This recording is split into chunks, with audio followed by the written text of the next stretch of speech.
அன்பு உள்ளங்களே அனைவருக்கும் வணக்கம். நம்ம இப்போ கந்தபுராணத்துலேருந்து கதைகளை பார்த்துக்கிட்டு இருக்கோம். அதில் தாட்சாயினி வந்து அரூபமாக ஆத்மா வந்து சிவபெருமானிடத்தில் நான் உன்னையே மறுபடியும் பூலோகத்தில் பிறந்து உங்களையும் மணக்கணும்னு சொல்லி கேட்குறேன். தட்சணி மகனாக பிறந்ததுக்கு நான் வருத்தப்படுறேன் அப்படின்னு சொல்லி மன்னிப்பு கேட்குறாங்க. சரி, நீ இந்த பர்வதராஜன் பர்வதமலையினுடைய அரசனானவன் ஒரு குழந்தை வேணும், அந்த குழந்தைய பரமேஸ்வரனுக்கே கல்யாணம் பண்ணி கொடுக்கணும்னு தவம் இருக்கிறான். நீ அவனுக்கு பத்மைங்கிற இந்த குளத்துக்கிட்ட மலையில் குளத்துக்கிட்ட தவம் இருக்கிறான். நீ அந்த குளத்தில் தாமரைப்பூவில் போய் பெண் குழந்தையாக படுத்துரு, உன்னை எடுத்து வளர்ப்பான்னு சொல்லிடுறாரு.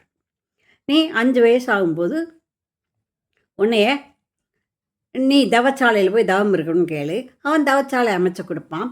அந்த தவச்சாலையில் தவம் இருக்கும்போது தவம் இருந்தால் திருப்பி ஒரு 5-6 வருஷம் கழித்து நான் வந்து உன்னைய மணந்து கொள்கிறேன், அவனுடைய இஷ்டப்படி நான் மணந்து கொள்கிறேன்னு சொல்கிறார். சரின்னு சொல்லி இந்த அம்மா போய் அங்கே பிறந்திருக்கிறாங்க. அங்கே குழந்தையா பத்மங்கிற குளத்தில் தாமரைப்பூ மேலே படுத்துருக்குறாங்க. அதை அந்த கையை கால கழுவ வந்தவர் அந்த மலை அரசன் பர்வதராஜன் பார்த்துறாரு.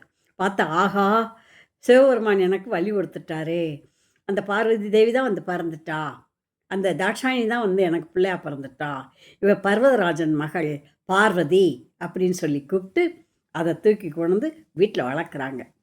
அந்த நேரத்தில் தான் இந்த சூரபத்மன் மற்ற உலகங்களை எல்லாம் அடக்கி ஆண்டு கடைசியில் இன்னும் தேவலோகத்துக்கு வந்துட்டான்.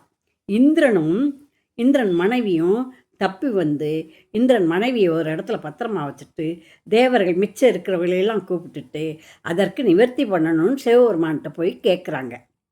கேட்கும்போது எனக்கு ஒரு மகன் பிறப்பான், அவன் என்ன செய்வான், இந்த சூரபத்மனை அழிப்பான், இது உங்களுடைய விதி. நீங்கள் தட்சணி யாகத்தில் போய் இருந்தீங்க இல்லையா, கூட இருந்து அவிர்வாகமெல்லாம் சாப்பிட்டு வந்தீங்கல்ல, அதனால் இது உங்களுக்கு கிடைச்ச விதி. அதனால் நீங்கள் அந்த கர்மவினையை அனுபவிச்சு தான் ஆகணும்.